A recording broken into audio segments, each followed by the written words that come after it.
Je me rappellerai toujours ce livre de poche que j'ai lu il y a quelques années sur des faits historiques étranges. Il mentionnait l'ouverture d'un procès contre un pape décédé. Et le cadavre du pauvre homme avait été sorti pour l'occasion. Mais était-ce seulement vrai? J'ai voulu vérifier, mais je ne retrouve plus le livre. Il est donc temps de faire quelques recherches. Bienvenue sur la chaîne Aristocha, et aujourd'hui nous allons remonter le temps. Après avoir trouvé un peu de documentation, il s'avère que les faits sont bien réels et ont eu lieu entre 894 et 896. Nous sommes alors dans le royaume d'Italie qui fait partie de l'Empire d'Occident, fondé par les Carolingiens. À cette époque, la papauté est contrôlée par l'aristocratie italienne, et le pape est donc forcé d'écouter les rois italiens pour choisir les empereurs à couronner. Cependant, les choses changent avec le pape Formose, qui est sacré pape en 894. Il se libère de cette emprise et en profite pour mettre dehors l'aristocratie romaine qui contrôlait jusque-là les papes. C'est donc une réussite et Formose profite de son pontificat jusqu'à sa mort en 896. L'histoire aurait pu s'arrêter là, mais c'est ici que les choses bizarres commencent. Les familles aristocratiques qui étaient parties de Rome lors du pontificat de Formose reviennent après la mort de ce dernier et n'ont pas du tout digéré leur évincement quelques années plus tôt. Animés par la vengeance, les aristocrates obligent le nouveau pape à monter un procès contre le défunt Formose. Il est donc décidé en 897 de déterrer Formose et de le présenter devant un tribunal d'évêques romains. Tous les détails du procès ne sont pas parvenus jusqu'à nous.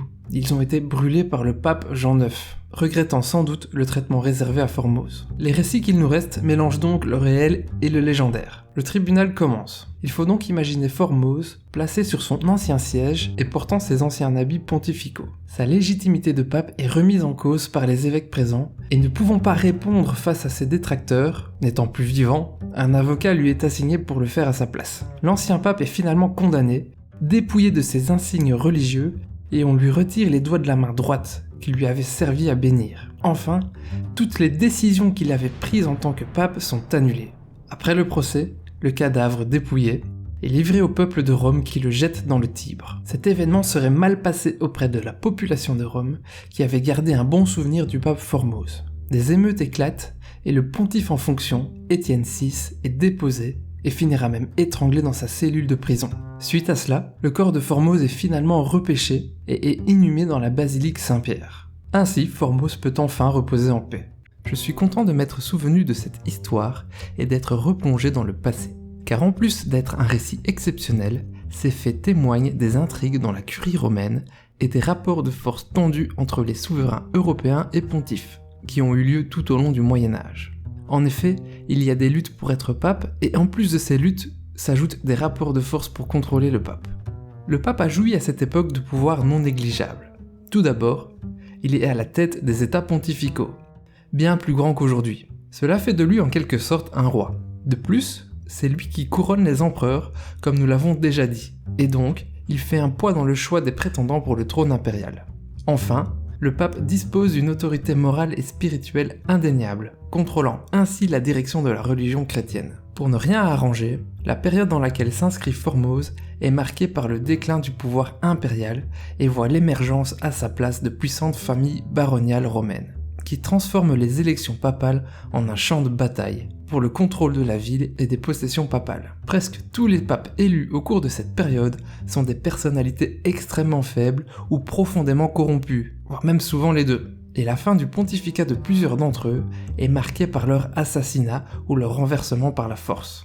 L'historien Will Durand qualifie la période de 867 à 1049 de nadir de la papauté, c'est-à-dire le point culminant des heures sombres de la fonction papale. Pendant ce temps, l'empereur tente de sortir de la crise profonde dans laquelle il s'est enfoncé. Après la déposition de Charles III le Gros en 888, la couronne impériale est longtemps disputée entre les différents héritiers des Carolingiens et autres seigneurs locaux, dans une lutte constante qui voit alterner les empereurs à pouvoir limité et des périodes de vacances du trône. Après presque 40 ans pendant lesquels la couronne impériale reste sans propriétaire, Othon Ier réussit finalement à vaincre ses adversaires et à réaffirmer le pouvoir impérial dans ce qui reste de la domination carolingienne, envahissant l'Italie et se faisant couronner empereur en 962.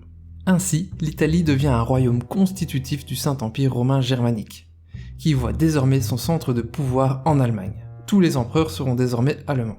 À mesure que les empereurs consolident leur position, Ils cherchent eux aussi à s'immiscer dans le processus de l'élection papale et dans la politique romaine.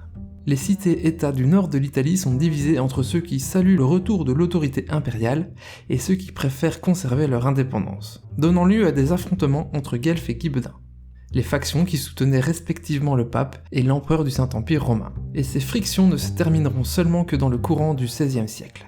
À Rome, la situation devient même grotesque, avec 3 papes revendiquant le trône papal en même temps en 1046, chacun soutenu par une faction différente de la noblesse romaine. Alors, Henri III, partisan d'une réforme de l'Église et désireux d'être couronné empereur, fait convoquer un synode à Sutri pour résoudre la question.